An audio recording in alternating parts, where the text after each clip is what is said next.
Good morning, everyone. Welcome to the course Stability Aspects of Structural Steel Design, Concepts and Applications. In this course, we will talk about beams, basically elastic critical moment for a simply supported beam subjected to uniform bending. Before we go into beams, let's recap of what we have discussed in the previous sessions. A column is different from a beam. Fundamentally, we have to remember that columns are not 100% axially loaded members, and neither are beams 100% transversely loaded members. All columns have some beam characteristics and all beams have some column characteristics. Therefore, in practice, columns are predominantly axially loaded members and beams are predominantly transversely loaded members. So, if we look at the picture on the right hand side, which is a typical structural steel frame building, we can see that the members are subjected to axial load as well as moment in all the members, both vertical as well as transverse. So, when we look at it, these vertical one are not necessarily a column as well as the transverse one are not necessarily a beam. So mathematically, when the axially applied load is very much greater than the moment, we tend to call it as a column. And when the axially applied load is very much less than the moment, we tend to call it as a beam. Sometimes the axial load is more or less equal to the applied moment and then we call it as beam column. So we have covered column in the previous sessions. We have also talked about the behavior of beams in the previous sessions as well. Now, let us look at how a column is different from a beam in terms of its stress distribution. So, you look at a simply supported beam where the moment m0 is applied on both sides. It's an equal moment applied on both sides. We can see that there is a linearly varying stress distribution which is compressive in nature acting at the top half of the section and a linearly varying stress distribution acting at the bottom half of the section, which is tensile in nature. For a column, the cross-section in a column is subjected to uniform compression. The entire cross-section experiences uniform compression. So, depending on whether the compression flange is laterally supported or not, beams can be categorized into two types. One is the laterally supported beams and the next one is the laterally unsupported beams. For laterally unsupported beams, the flexural rigidity in the x-axis or the strong axis is very much greater than the flexural rigidity in the y-axis or the weak axis. Here, E is the modulus of elasticity, Ix is the moment of inertia about the x-axis and Iy is the moment of inertia about y-axis. And the term Ei is referred to as flexural rigidity. So, in laterally supported beams, as you can see here, when we apply the load, there is only deformation in one direction, which is vertical in nature, as shown here, which is V. So, this can be solved by mechanics of solids. From the flexure equation, we know that m by I equal to sigma by y equal to E by R, which means that m equal to I by y into sigma exterior fiber. And the I by y is nothing but the section modulus or elastic section modulus to be precise. So, m equal to sigma exterior fiber stresses into Z sub E, which is the elastic section modulus. So, assuming that the extreme compression fiber reaches yield, we have my equal to Fy into Z sub E, which means that the laterally supported beams are governed by strength. Here, when we multiply and divide by Z sub P, which is the plastic section modulus, we have M equal to Z sub E divided by Z sub P into Zp into Fy. So, this gives rise to the equation M equal to beta sub B into Zp into Fy. So, this is very similar to the equation given in page 53 of IS 800.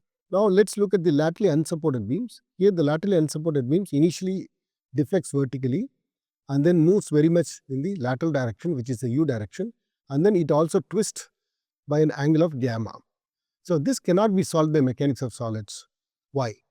So, from the flexure equation, we can find that m equal to Fy into sigma sub E, and then we get this flexure equation m equal to beta sub B into Zp into Fy. However, the exterior fiber will never reach the yield stress. Hence, this equation is invalid and the m is not equal to beta sub B into Zp into Fy. So, this is governed by stability. So, laterally unsupported beams are governed by stability and the equation for that is given by the elastic critical moment MCR, which is equal to beta sub B into FCRB into Zp. So, instead of Fy, we are replacing the equation with FCRB, which is the critical stresses. So, here the beam undergoes three deformations in U, V and gamma. So, we need to have a differential equation to solve this one, which is a function of lateral displacement U, vertical displacement V as well as the twist gamma. The lateral displacement differential equation is given as EI into d square u by dx square plus my is equal to 0. For vertical displacement, we have EI into d square v by dx square plus mx equal to 0. And for twist, we have T equal to Gj into d gamma by dz minus EIW into d cube gamma by dz cube. This we have derived in the previous class. So now look at this equation for twist. We have this Gj into d gamma by dz. So this is nothing but the uniform or Senfordon's torsion where T equal to Gj theta. Here the gamma does not vary with z. So for circular cross sections, T equal to Gj theta. For non-circular cross sections also T equal to Gj theta, except that the torsional constant J is not equal to polar moment of inertia for non-circular cross sections. For a circular cross sections, J becomes the polar moment of inertia. For non-circular cross sections, torsional constant J is not equal to polar moment of inertia. Further, obtaining a solution for T is not straightforward. Hence, we have to use semi-inverse method to find solution for non-circular cross sections in terms of stress function phi. So the T is given as 2 into double integral of phi into dx into dy, and this leads to the equation dou square phi by dou x square plus dou square phi by dou y square equal to minus 2g theta. Now, obtaining the solution for phi is difficult for practical sections. So we resort to another methodology known as Prandtl's elastic membrane or soap film analogy. Here the equation that we get is dou square z by dou x square plus dou square z by dou y square equal to minus p by s, which can be applied to find the torsional constant J. Now let's look at Gj. Gj is defined as torsional rigidity, which is equal to shear modulus G multiplied by torsional constant J. For open cross sections, the J is given as sigma n equal to 1, 2, etc. up to infinity Bi into Ti the whole cube divided by 3. For closed hollow sections, J equal to 4 into Ae square divided by sigma B by T. And EIW is defined as warping rigidity. Warping rigidity is modulus of elasticity multiplied by warping constant I sub W. For doubly symmetric I sections, the warping constant is given as IFy into h square by 4. For monosymmetric about minor axis I sections, it is given as 1 minus beta sub f into Iy into h square. For narrow rectangular cross sections, angle sections, T sections, and approximately for hollow sections, the I sub W is equal to 0. The generic equation for open thin-walled cross sections, the IW is given as integral of omega sub s minus omega sub s bar the whole square into T into ds. For a channel section, it is given as Tf into b cube into h squared by 12 into 3b into Tf plus 2h Tw divided by 6b Tf plus h into Tw. This is from the Timoshenko book. Now let's look at the solution for elastic critical moment of beams. Solving these differential equations gives MCR. Let us understand solving for MOCR, which is the basic problem. We have an externally applied end moments of equal magnitude m0 as shown here. So the assumptions of elastic critical moment MOCR is given as the beam is geometrically perfect. The ends are simply supported vertically and laterally. The beam is loaded by equal and opposite end moments in the plane of the web. The deflection of the member is small. The member is prismatic with doubly symmetric cross section, as you can see from the right hand side. Here, let us choose a narrow rectangular closed cross section whose stress distribution is shown above. Now, let's establish the differential equation for the stability of the beam. So, consider x, y, z as the fixed coordinate system in undeformed position of member. Let the external end moment m0 of equal magnitude is applied on either ends of member about x-axis as shown in the figure. Now, each cross-section in deformed configuration can be defined using 3 displacement components, which is u, v and gamma, as you can see from the figure. The typical lateral torsional buckling is shown in the figure on the right hand side, which is basically the deformed configuration when it is subjected to m0. Now, let's find out the external moments and internal resisting moments induced at a cross-section due to m0. So, consider a cross-section in deformed configuration at a distance z as shown in the figure. So let x dash, y dash and z dash be the local coordinate system in deformed configuration of the beam. So the external moment of each axis is given as mx dash external, my dash external and mz dash external. So resolving the moment m0 for each axis at z. So let's look at xy plane. As you can see here, the xy plane is basically at the cross section. So the blue color line indicates the undeformed position and the green color axis indicates the deformed configuration. The twisting is defined by gamma, as you can see here. So the mx external gives rise to this value of gamma, and this is basically a vector here. So using the triangle law of vector addition, which is basically if two vectors acting simultaneously on a body are represented both in magnitude and direction by two sides of a triangle taken in an order, then the resultant sum vector, both magnitude and direction of these two vectors, is given by the third side of the triangle taken in the opposite order. So if you have A here, the vector A which is going from right to left, and you have a vector B which is going from the arrow mark of A towards the right side at an angle gamma, which is B.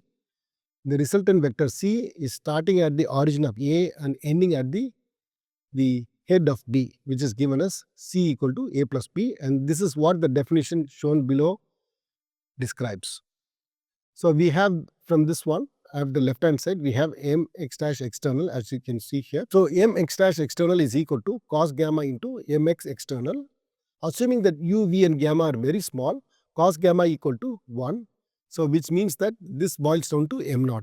The my dash external is equal to minus sin gamma into mx external. The minus sign is because the direction of the arrow is opposite to the direction of the axis, which is y dash. So this for small values gives rise to minus gamma into m0, because small values of gamma, sin gamma equal to gamma. Now let's look at the yz plane. Here the yz plane is given here. So the displacement is also given in the green color axis. So we have this dv by dz is the slope at both sides. So we have this my external is equal to 0 because there is no external moment applied in the y direction. And hence the resulting my dash external and mz dash external is also given as 0 as per yz plane. Now let's look at xz plane. So the xz plane is given here with x downwards and z to the left side. Basically we are looking from the top of the beam. Here the displacement is given as du by dz. So when we look at the resultant here, the mx external is given here, and based on which we have this mx dash external as well as my dash external. So this mx dash external is equal to cos into du by dz into mx external. And assuming that u, v and gamma are very small, this boils down to m0, and mz dash external equal to sin into du by dz into mx external, and this is equal to du by dz into m0, because sin du by dz becomes du by dc for small values of du by dz. So now from xy plane we have my dash external equal to minus gamma into m0. Therefore mx dash external equal to m0, my dash external equal to minus gamma into m0, and mz dash external equal to du by dz into m0. Now evaluating the internal moments in member. So consider a section at a distance z1 which is close to z as shown in the figure. Here the end moments of a member between distance z and z1 is shown here. Here at section z1 we have the moments which are acting mx. Here we are showing the moments in the positive sign convention. So at section z we have another set of moments acting mx, my and mz, basically to satisfy the equilibrium. So the internal resisting moment of each axis at z is given as mx dash internal is equal to Eix into minus d square v by dz square, which is equation 4. Now how did we get this minus? We get this minus because the origin is opposite to the y dash value. So we have this origin at the top because of this curvature, whereas the y dash is pointing downwards, and hence it has to be negative. So therefore the bending due to mx dash interior produces negative curvature, which is minus d square v by dz square. Similarly, my dash interior is equal to Eiy into plus d square u by dz square, which is equation 5. Here the curvature is such that when we bend in my, we have the origin in the positive x-axis, and hence it is given as plus d square u by dz square. So the bending due to my dash produces positive curvature plus d square u by dz square, and for mz dash interior is equal to gj into d gamma minus eiw into d cube gamma by dz cube, which is equation 6. Here the twist due to mz dash interior produces increase in twist along z, that is plus d gamma by dz. Here we know that for a narrow rectangular cross section I sub w is equal to 0. So applying equilibrium condition, we have moments due to external moment is equal to internal resisting moments. So equation 1 is equal to equation 4. So mx dash external is equal to mx dash interior. So we have m naught equal to minus eix into d square v by dz square. So equating equation 2 and 5, we have my dash exterior is equal to my dash interior. So minus gamma m naught is equal to eiy into d square u by dz square, which becomes equation 8. Similarly, equating equation 3 and equation 6, we have mz dash exterior is equal to mz dash interior. So we have du by dz into m naught is equal to gj into d gamma by dz, which becomes equation 9. The equation 7 can be ignored simply because the vertical displacement is very much less than the lateral displacement and the twist. So the equation 7 is ignored. So we need to consider only equation 8 and 9. So these are coupled equations with u and gamma terms in the equation. So eliminating the terms u from equation 8 and 9, we differentiate equation 9 with respect to z. It becomes d square u by dz square into m naught equal to gj into d square gamma by dz square. So this can be written as d square u by dz square into m naught minus gj into d square gamma by dz square is equal to 0. So d square u by dz square equal to gj by m naught into d square gamma by dz square, which becomes equation 10. Now substituting equation 10 in equation 8, we have gamma m naught plus eiy into d square u by dz square is equal to 0. So gamma m naught plus eiy into gj by m naught into d square gamma by dz square is equal to 0. So which gives rise to the equation gamma m naught plus eiy into gj by m naught into d square gamma by dz square is equal to 0. So dividing by m naught on either sides, we have gamma plus eiy into gj divided by m naught square into d square gamma by dz square is equal to 0. Now this can be again simplified by multiplying with m naught into eiy into gj. So when we do so, we have m naught square divided by eiy into gj into gamma plus d square gamma by dz square is equal to 0. Substituting m naught square by eiy into gj is equal to k square. So this becomes d square gamma by dz square plus k square gamma is equal to 0. This becomes the second order ordinary differential equation. So finding a general solution for the differential equation, let's consider d square z by dz square is equal to d square, capital D square. Here, so capital D square gamma plus k square gamma is equal to 0. So d square plus k square into gamma is equal to 0. So the characteristic equation is d square plus k square is equal to 0, d equal to plus or minus ki. So the complex roots are in the form alpha plus or minus beta sub I. So the general solution for alpha plus or minus beta sub I is given as gamma equal to e power alpha z into a sin beta z plus b cos beta z. So here alpha equal to 0, beta equal to k. So when we substitute that, we have gamma equal to e power 0x into a sin kx plus b cos kx. So now gamma equal to a sin kx plus b cos kx. The two unknowns here are a and b. So which can be solved using the boundary conditions. So the boundary conditions are the twist is absent at the supports, which means that the boundary condition 1 is gamma at z equal to 0 is equal to 0, and boundary condition 2 gamma at z equal to L is equal to 0.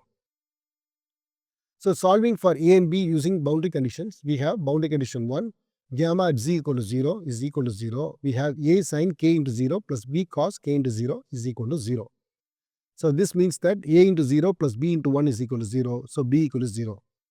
Similarly, for boundary condition 2, gamma at z equal to L equal to 0. So we have a sin kl plus b cos kl is equal to 0. But we know that b equal to 0 from the previous equation. So when we substitute that, we have a sin kl is equal to 0. So either a can be 0 or kl can be 0. But a, if it is 0, it leads to a trivial solution. So we need kl equal to 0, which is a non-trivial solution. So sin kl equal to 0, which indicates that kl equal to n pi. So for critical value at n equal to 1, kl equal to pi. So resubstituting k square equal to m naught square divided by eiy into gj. This becomes k equal to root of m naught square divided by eiy into gj. So this is equal to m naught square critical divided by EIY into GJ into L equal to pi.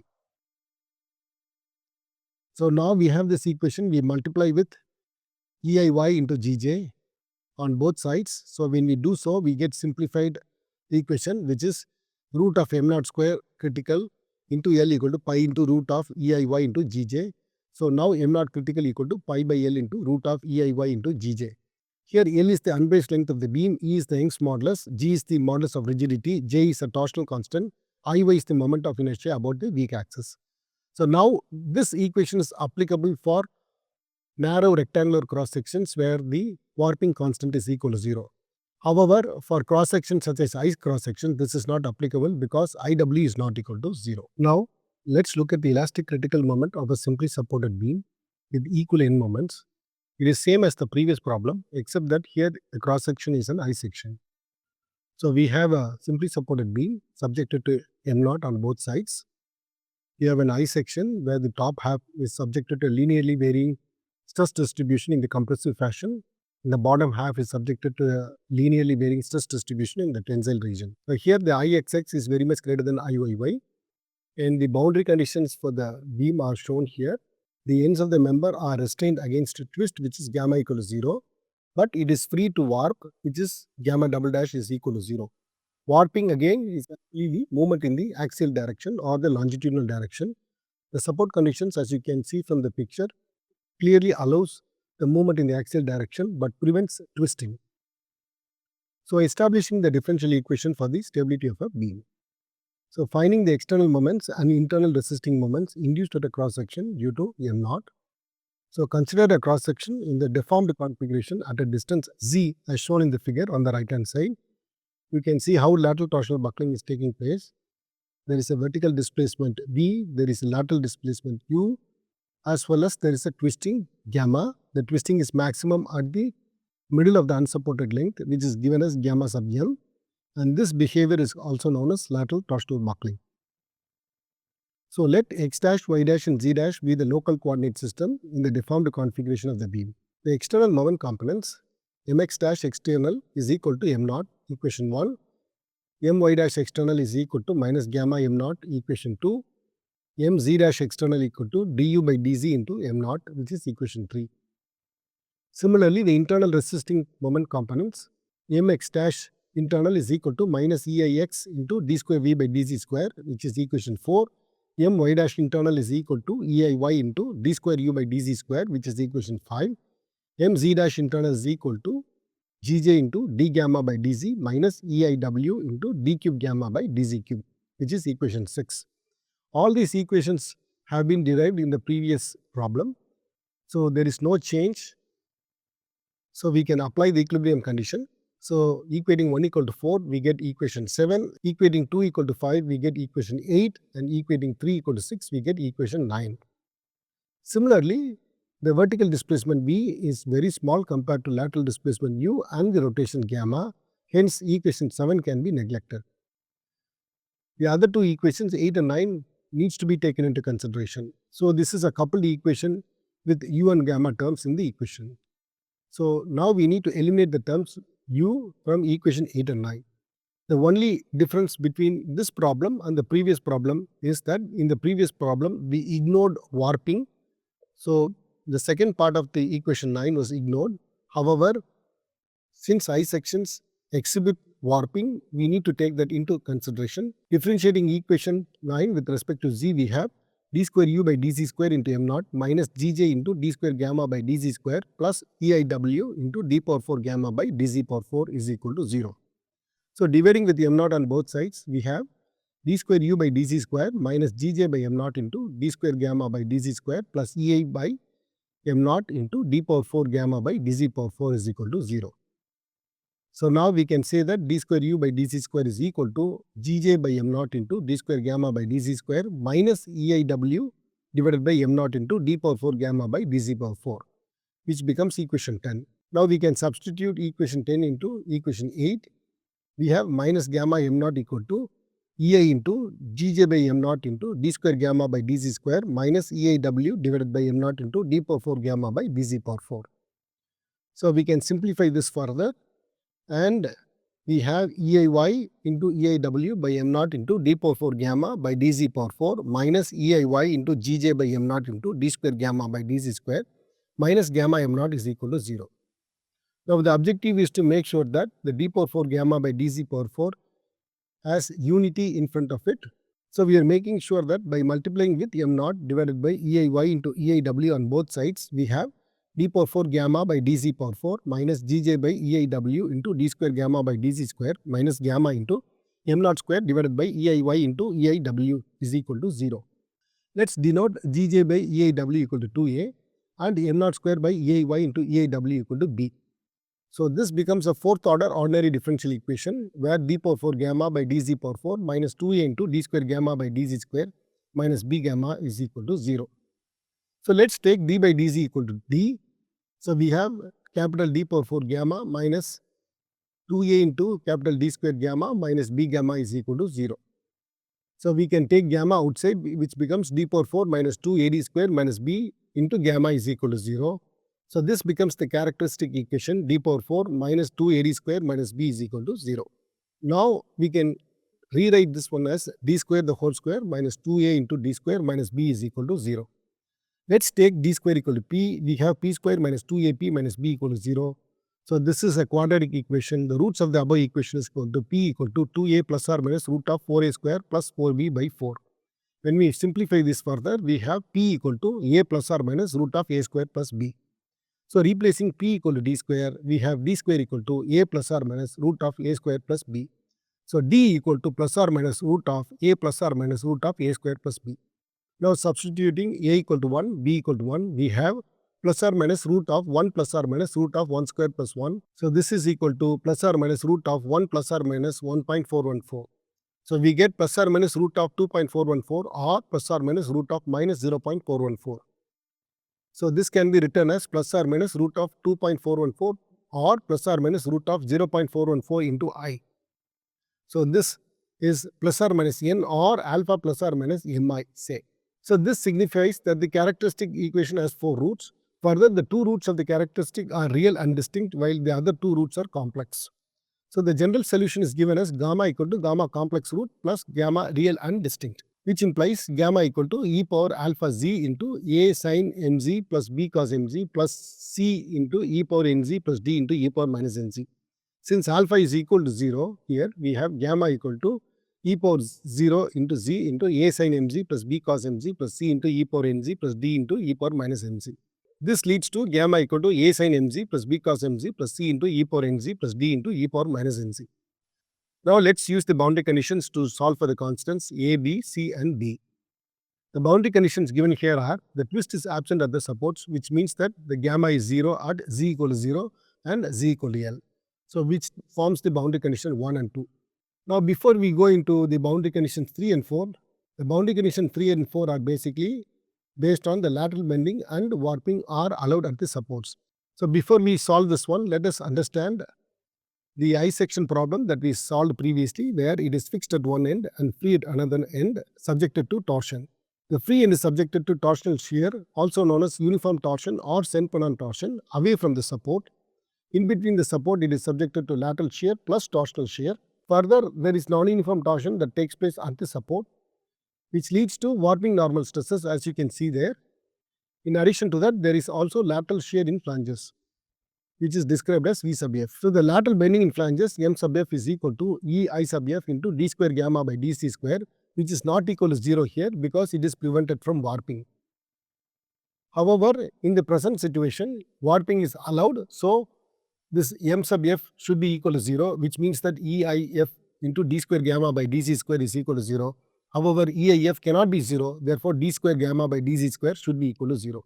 So, the boundary condition 3 now is mf at z equal to 0 is equal to EIF into d square gamma by dz square at z equal to 0 is 0. Similarly, boundary condition 4, m sub f at z equal to L equal to EIF into d square gamma by dz square at z equal to L should be equal to 0. Now, let us substitute the boundary conditions 1 and 2 as well as 3 and 4 to find out the constants a, b, c and d. So, solving for a, b, c and d using boundary conditions for the equation gamma equal to a sin mz plus b cos mz plus c into e power nz plus d into e power minus nz. So using boundary condition 1, which is the twisting at z equal to 0 is equal to 0, we have a sin m of 0 plus b cos m of 0 plus c into e power n of 0 plus d into e power minus n of 0 is equal to gamma at z equal to 0, which is equal to 0. So we have a of 0 plus b plus c plus d equal to 0, which indicates that b plus c plus d is equal to 0. So b equal to minus c plus d, which becomes equation 11. Using boundary condition 2, which is gamma at z equal to L is equal to 0. So we have a sin ml plus b cos ml plus c into e power nl plus d into e power minus nl. So gamma equal to a sin mz plus b cos mz plus c into e power nz plus d into e power minus nz. So differentiating twice with respect to z, we have d gamma by dz is equal to am into cos mz minus bm into sin mz plus c into n power e power nz minus d into n power e power minus nz.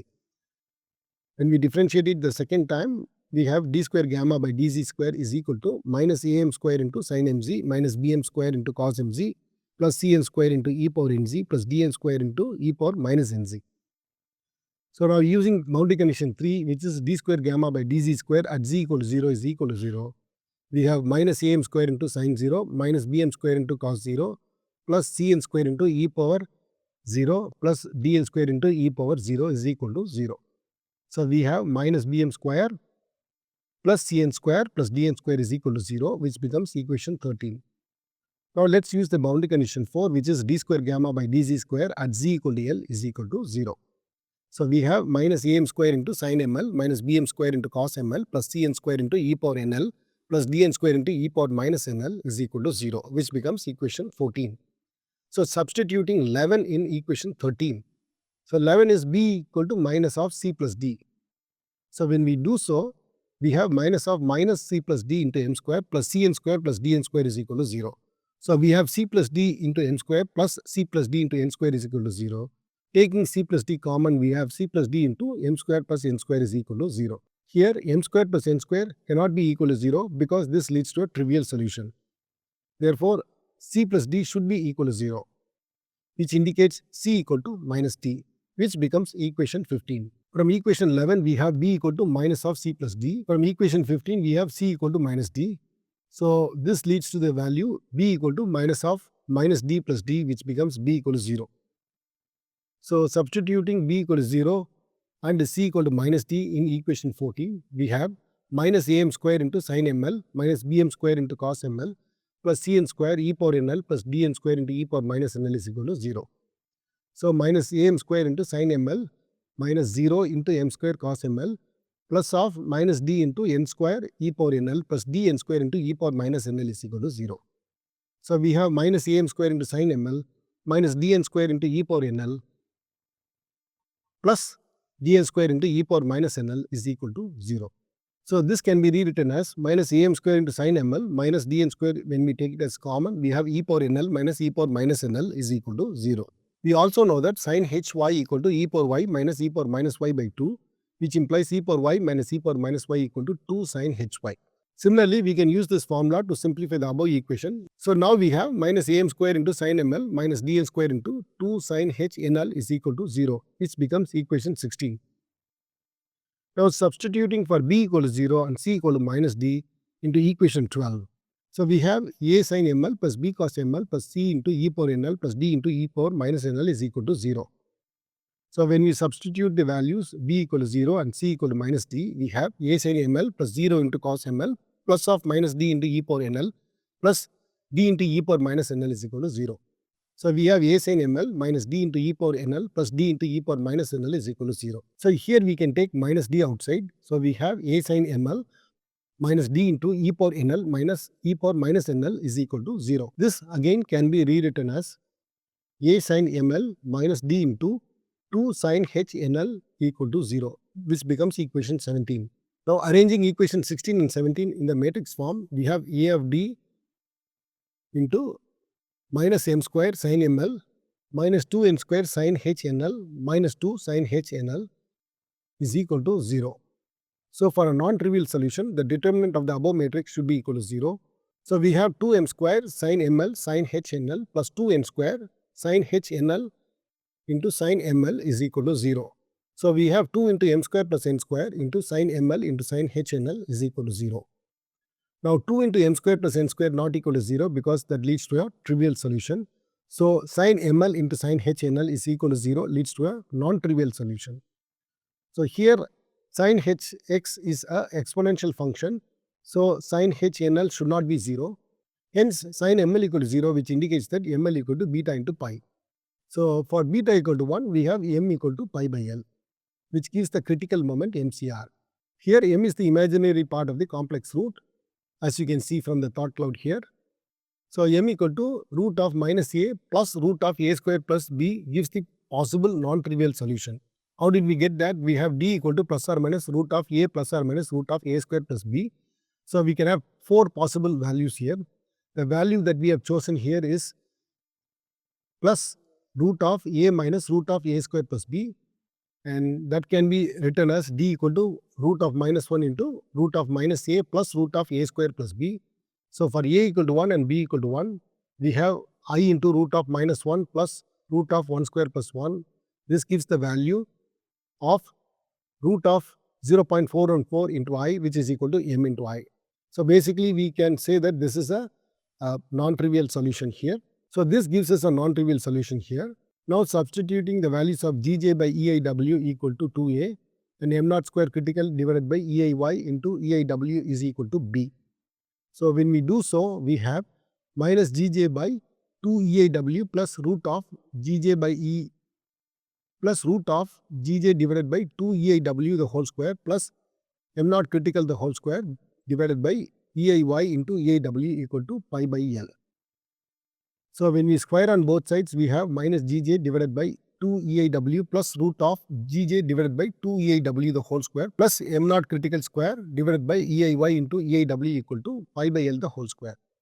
So now we can simplify this further by dividing both sides with Gj divided by 2 EIW.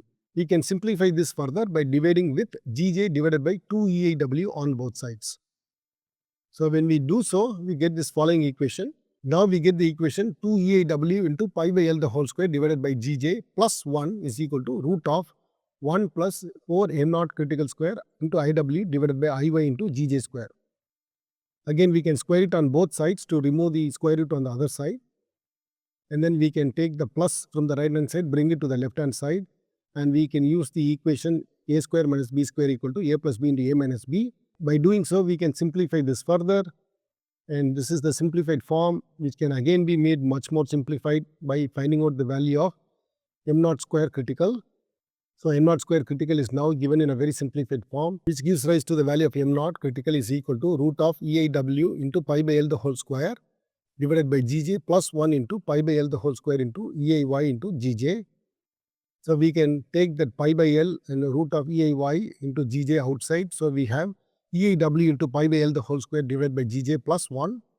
So here we multiply and divide with pi by L into root of EIY. So when we do so, we have a big equation on the right hand side that you can see. This really simplifies the terms inside the square root, as you can see here.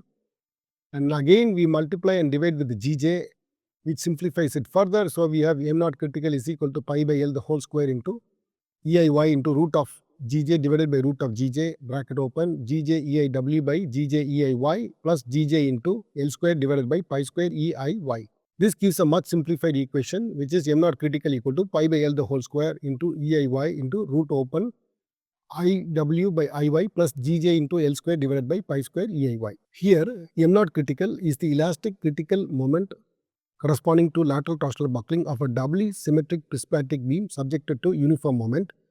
L is the unbraced length or laterally unsupported length of the beam. E is the modulus of elasticity. I is the moment of inertia about the minor axis or y axis. IW is the warping constant of the I section. G is the modulus of rigidity and J is the torsional constant. Now M critical for lateral torsional buckling of a doubly symmetric prismatic beam is given as m naught critical equal to pi square EIY divided by L square root of IW by Iy plus Gj into L square divided by pi square EIY.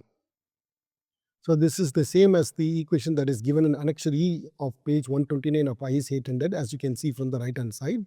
So now what happens when IW equal to 0? When IW equal to 0, this equation should boil down to the equation for a narrow rectangular plate that we derived in the previous session. So we have n naught critical equal to pi by L the whole square into EIY into root of IW by IY plus GJ into L square by pi square EIY. Here when we substitute IW equal to 0, the equation gets further simplified as you can see here, and finally boils down to m naught critical equal to pi by L into root of EIY into GJ. So now this is the m critical for a lateral torsional buckling of a narrow rectangular prismatic beam. Now let's look at the simplified expression of m critical for doubly symmetric I sections. So IY, IW and J are geometric properties of a doubly symmetric section which can be approximated. E and G are the material properties of structural steel which is a fixed value. So assuming the following expressions or properties based on a wide range of doubly symmetric sections to provide a lower limit to the critical stress F critical B. So we have B sub F for an I section Ry is equal to 0.22 B sub F, and for a I section with wide flanges we have Ry equal to 0.25 B sub F. Let's take an average. When we take an average we get Ry equal to 0.235 into B sub F. And these values are based on the reference that is given below. So B sub F equal to 4.2 into Ry. We have Iy equal to 2 into Bf cube into Tf divided by 12 plus Tw cube into Bw by 12. Since Bf cube into Tf divided by 12 is very much greater than Tw cube into Bw by 12, we can ignore the second term. So we have Iy equal to Bf cube into Tf divided by 6. Here J equal to 3 into 0.333 into Bf into T cube. The 3 comes from the 3 plates. One is the top flange, one is the web, one is the bottom flange. So J equal to 0.9 into Bf into Tf cube. G equal to E by 2 into 1 plus mu. When we substitute the value of mu equal to 0.4, we get G equal to 0.4 E. IW equal to Iy into h square by 4, which we have derived in the previous sessions.